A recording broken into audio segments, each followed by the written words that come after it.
Good evening. I want to welcome everyone to our Board of Directors agenda meeting for September the 8th. This is our opportunity to review the agenda for our formal board meeting that will be held on September the 15th. We would also like to welcome Directors Hendricks, Richardson, Webb, Fortson, and Vice Mayor Wyrick, who are participating with us via video conferencing. To start off today, we are pleased to have the Clinton National Airport leadership, both the Executive Director, Brian Malinowski, as well as the Chairman of the Little Rock Airport Commission, Gus Frasinis, who are both here today to give an update on the Clinton National Airport that is a shining star in our city and one of our precious assets. Chairman Frasinis, are you going to start, or will Director Malinowski? Director Malinowski asked me to do the talking. He's got a lot of knowledge, trust me. We appreciate the opportunity of being here today, discussing, giving you an update on the Clinton National Airport. Well, we live in perilous times, or different times, whatever you want to call it. Nothing's normal. But just as a point of reference, our largest drop in passenger traffic occurred on April the 8th, when we had 153 departing passengers, and pre-COVID, the average was about 3,000. In April,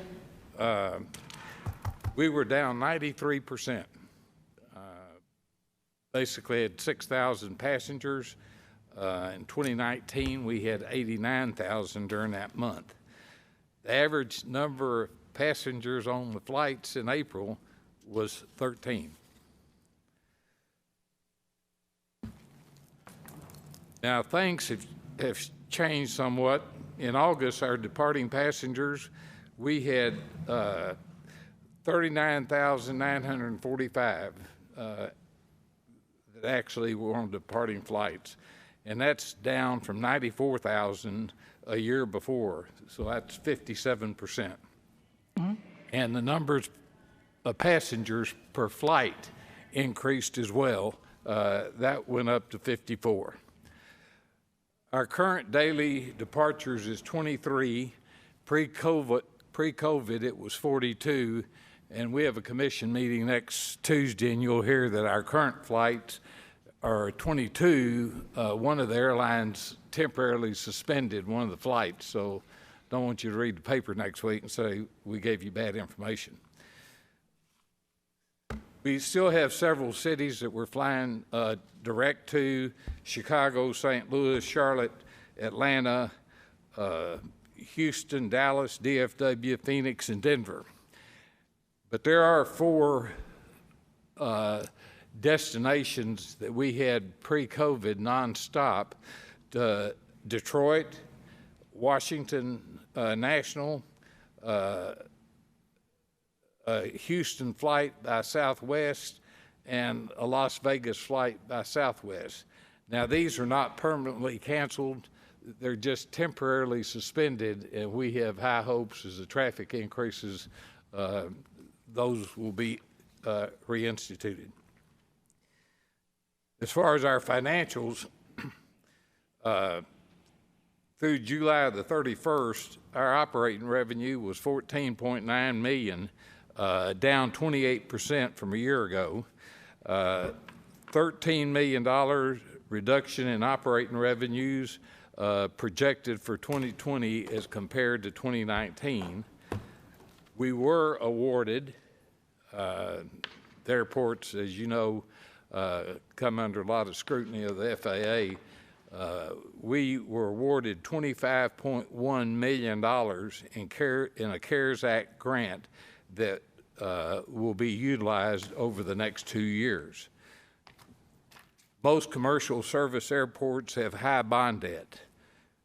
As many of you probably know, our airport has no debt, and we're only one of 9 airports in the United States that does not have debt.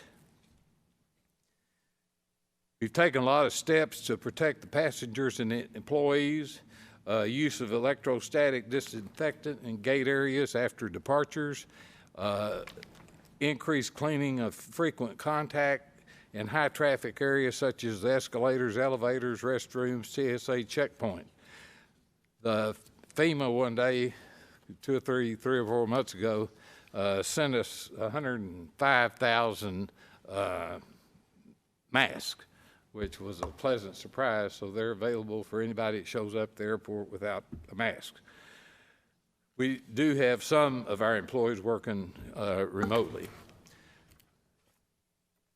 The airport continues to do what we're doing. We've got a pre-security lobby renovation. That was $5.7 million.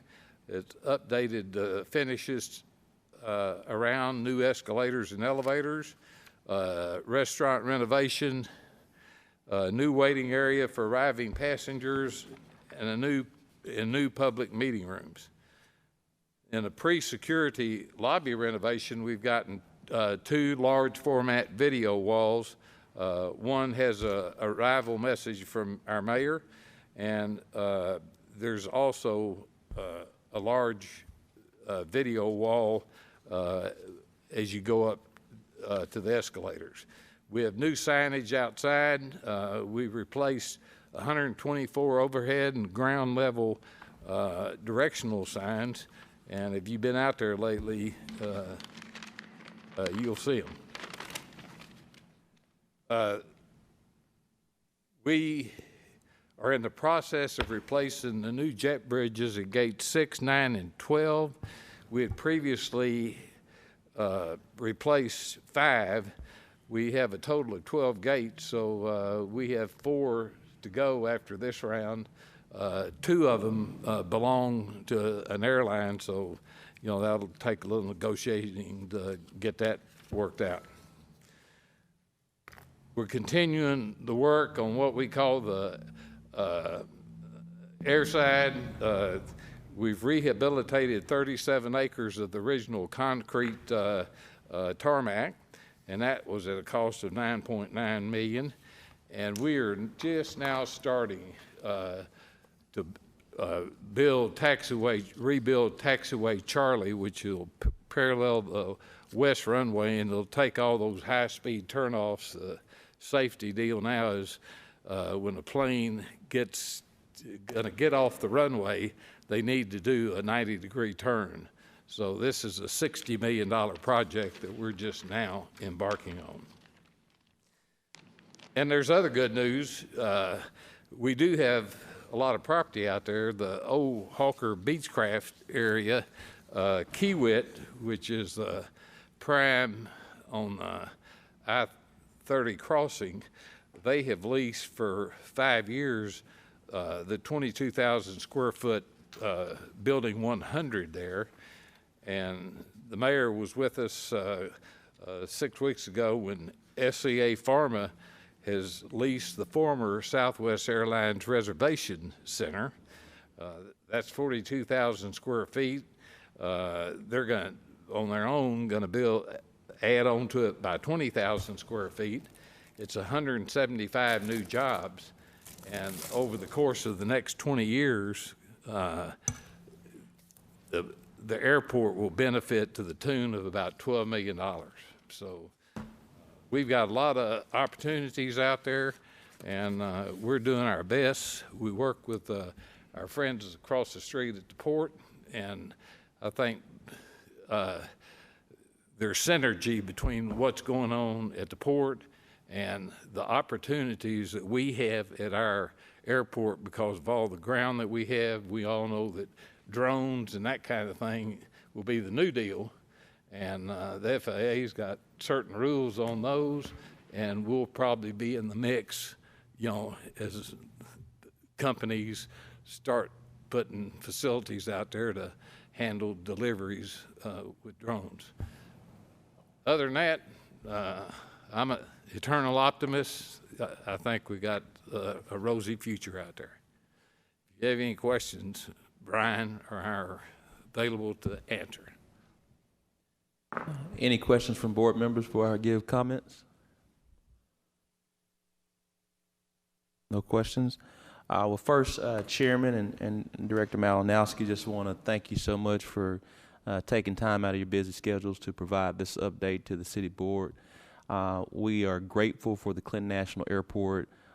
You are not only a true asset to our city and region and overall really our state, but you are an economic engine for us and have played vital roles in helping to bring jobs to our city.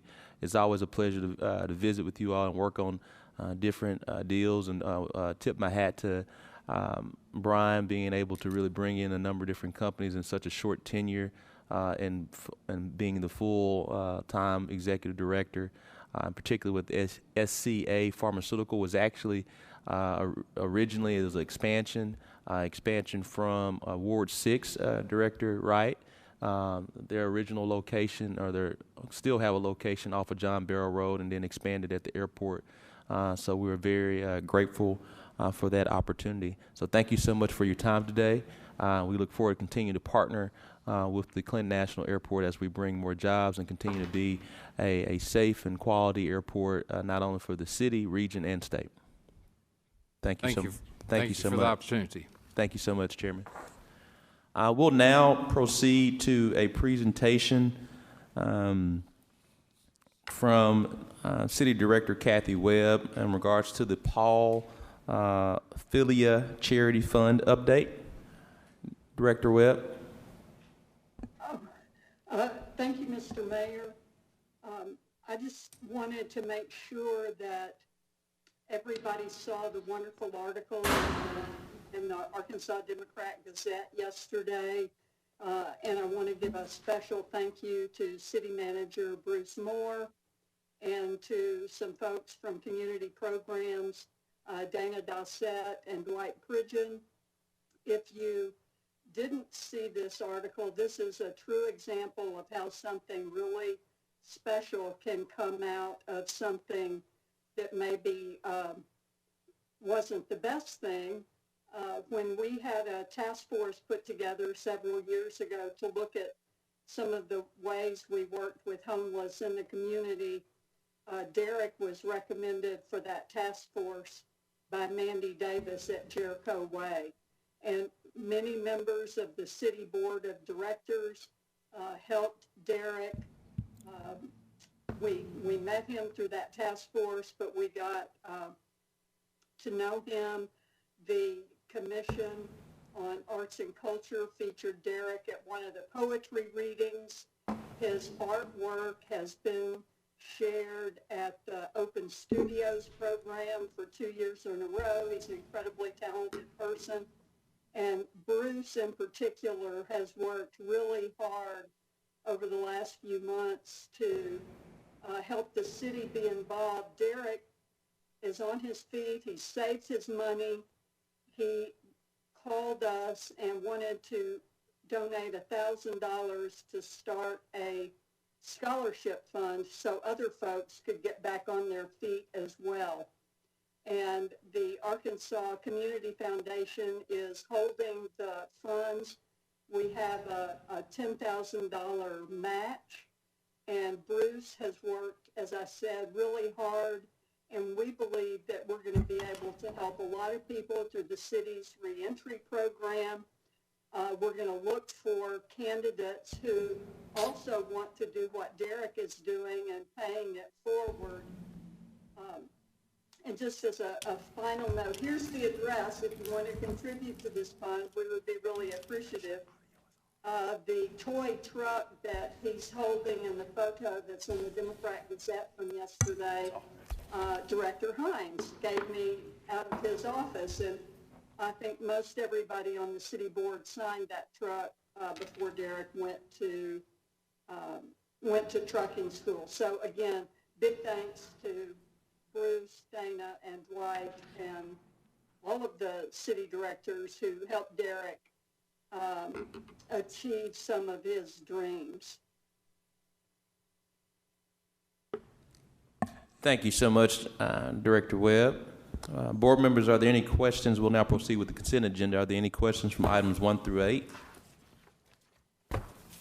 Mayor, I just I just want to also thank Director Webb and her leadership, Director Peck, and a lot of others, Director Adcock, and everyone around the table really stepping up their hands.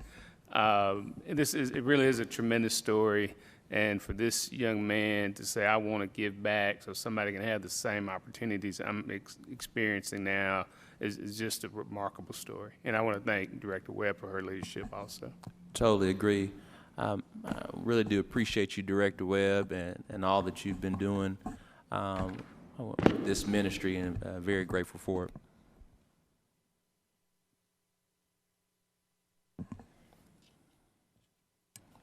Board members, any questions from items 1 through 8? Director Adcock? This is not a question. I have a question, but not on 1 through 8. Go ahead. We'll note that. Director Wright? Resolution 6, anytime we use eminent domain, I would like to know if there are any opposition and if we've done everything we can to resolve it before we have to use eminent domain. Director Collins? Honeywell. Honeywell, I'm sorry. Apologize. You don't look anything like Director Collins, Director Honeywell. With this particular, we're asking for permission from the board to be able to use eminent domain. Any of these situations, we do everything we can to try to negotiate an agreement with the particular property owner before we use this. It's always a last case thing. So you're saying you haven't entered into negotiation, you just want this option? Yes, but we've already been negotiating for both of these projects, we've already been negotiating with these property owners. All we're asking for at this point is the board's permission, if we want to proceed with eminent domain, that we have that ability to do that. So you're saying that you have not been successful in your negotiations? That's correct to this point. So when my phone started ringing, I can say I did ask some questions on Yes, ma'am. because I'm sure it will. Thank you. You're welcome.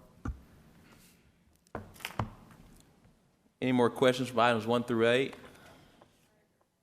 Director Peck? Not a question. I just want to make a brief comment about resolution number 4, the agreement between the Parks and Recreation Foundation for the mountain bike trails. And I just wanted to encourage my colleagues to support this, because it's way more than just mountain bike trails. It will have a huge economic impact. We've been working on this for over 2 years, and had several meetings with the Walton Heights and Candlewood Neighborhood Association. They're very supportive of it. Cycling tourism is one of the biggest parts of tourism that's growing now by leaps and bounds, and this would really be an asset, not just for citizens here in Little Rock, but it would draw people from all over the country, from all over the world. So if you have any questions, John and I can speak to it, but I would appreciate your consideration and support of this resolution. Thank you so much, Director Peck. Seeing no more questions from items 1 through 8. Director Adcock, you had a comment, I believe. Yes, Mr. Moore. A few years ago, we looked at all of our fleet, fire trucks and everything. I had a question asked me today about the fire trucks that we have, or the vehicles that we have with the fire department. Are we up to date on replacing those? Are we behind the schedule that we had adjusted to? Because we hear all these garbage trucks and these other ones, but I know that recently we redid a fire truck, but are we getting any new fire trucks, and are we on schedule to replace any? We are, in 2020, we've approved a plan on specifically the entire fleet, but it does include what we will be purchasing and refurbishing. But I think in this case, purchasing this year. So I'll get you an update on that, but that's been approved. I would like to have an update on that, please. And also, Mayor, we had talked about a couple years ago doing the turnout coats for our firefighters, and I understood that we was doing it in phases, but it seems like, according to the people I've talked to, that we are behind on those replacements. In the budget, Mr. Moore and the Mayor, are we going to be able to catch up on what we've promised? And Mayor, you're right. We did it in 3 phases, and the second one is coming up, and that's part of the, that's already, we've already accumulated those dollars. So we're on track to, I think we're doing it in 3 phases. Okay, and when do you think that second phase will be done? It's this year, I believe. But This year? Yeah, we'll get an update on that one. Okay, thank you. And if you will, update me on that, too. Thank you. Thank you, Mayor. Thank you so much, Director Adcock. Any more questions from board members? Seeing none, I want to make sure there's no questions from item number 9. We'll have our executive session for boards and commissions on the following boards and commissions as read. That being said, our agenda meeting is now adjourns. We'll now move back into our policy agenda. Mr. Tom Kane and Stacy Witherell is going to give our 2021 healthcare insurance update based on questions that were asked of the city on behalf of the city board last week. And so we said that we wanted to make sure that Director Witherell was here as well as Mr. Tom Kane. Director Witherell, if you'll just kind of give a synopsis as Mr. Kane is preparing to give a brief update. Mayor Scott, Board of Directors. Last time we were here, we discussed the renewal that we received from United Healthcare. It was a 7.5% increase for 2021 with a holiday premium or premium holiday for December 2020. That basically, when you combine the two, actually resulted in a slight decrease in the overall health care insurance cost to the city. And with that discussion, we went back and looked at different costing items based upon what the board had discussed at their meeting last week. And with the current cost sharing that we have with employees, right now, employees, just on the basic plan that all employees have to cover, their cost for health insurance, if they participate, is $411.36, leaving the remainder of the cost to the city at about $6,000 annually. Those are annual dollars. So when you look at that, there's several different ways that we could expand on the cost sharing. If the city wanted to assume the increase in the cost, the 7.5% increase, we are looking at about $1.1 million for that alone. If we wanted to only look at absorbing the cost for the basic plan for all employees, we're looking more at like $865,000. So, and that is assuming the employee absorbs the cost, the increased cost for dependent coverage. We have been trying to, at one time we've adjusted that over the years, but right now we're making up about 50% of the dependent health care coverage, which is combined with the employee cost as well. So really, just depending on what the 2021 budget looks like, we can definitely look at different options that the board may want to explore for that cost sharing. But there's several numbers there, depending on what the board wants to assume for the 2021 health insurance. So it's really up to the direction of the board and what you think the 2021 budget will allow. Because again, if we wanted to maintain just what the city is currently paying towards just the basic plan, and that's a flat amount that is applied to all plans that the city offers.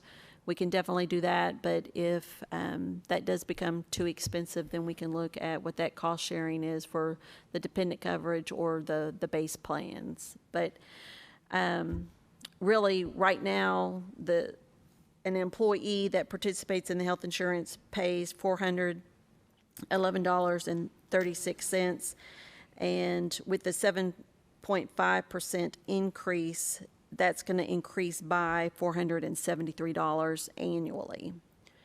So an employee could look at increasing their costs if the city doesn't maintain just the, doesn't absorb that 7.5% increase.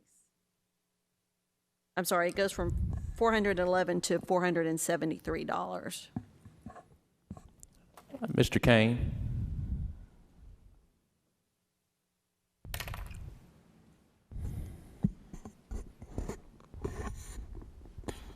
Mayor. Thank you, Director Directors. Witherell. At the last meeting, Director Hines asked if we could provide information about the Arkansas Health Network, and we have provided that information. The results of some of the work that they have done, specifically with the population of CHI in Arkansas, as well as Anthony Timberland. So we've also requested additional data around cost and hope to get that soon as far as the cost to implement those programs. That's really the only update that I have at this time from the last meeting, but I'll certainly take any questions. Mr.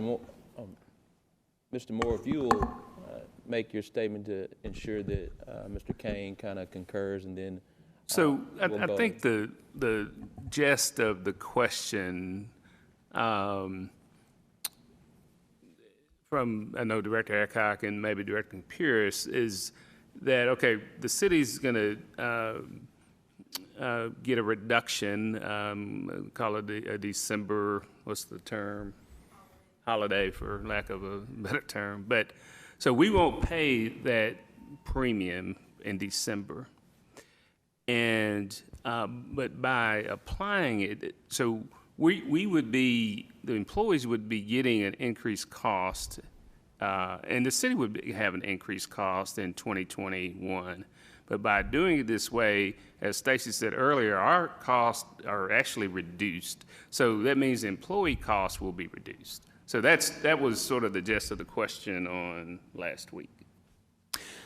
If the city were to take the premium holiday, which is the premiums that would be paid in December of 2020, and apply that to the increase of 7.5% for 2021, it would actually result in a reduction in both the city as well as the employees' contribution. Thank you so much. And so I know that was a big question from Directors Adcock and Campiris. And so essentially by moving forward with UHC, it's a cost reduction both for the city and for the employee. If we do not do that, it's an increase that Director Witherell just shared. Yes, sir. Director Adcock, you had a question, then Director Hines. Yes, since we have two directors that are not with us today, and I know both of them was very concerned about their health care as all of us are, I would like to have a copy of the presentation that Stacy did, as well as Mr. Kane's remark. Yes, ma'am. To all of the board members, please. We'll send an email out. Director Witherell, if you'll prepare a communication to send out tomorrow. Thank you, Mr. Kane. Thank you. Director Hines, then Director Wright. Thank you. Tom, quick question on this data you sent over to us. I just let me pull it back up. A little hard to see.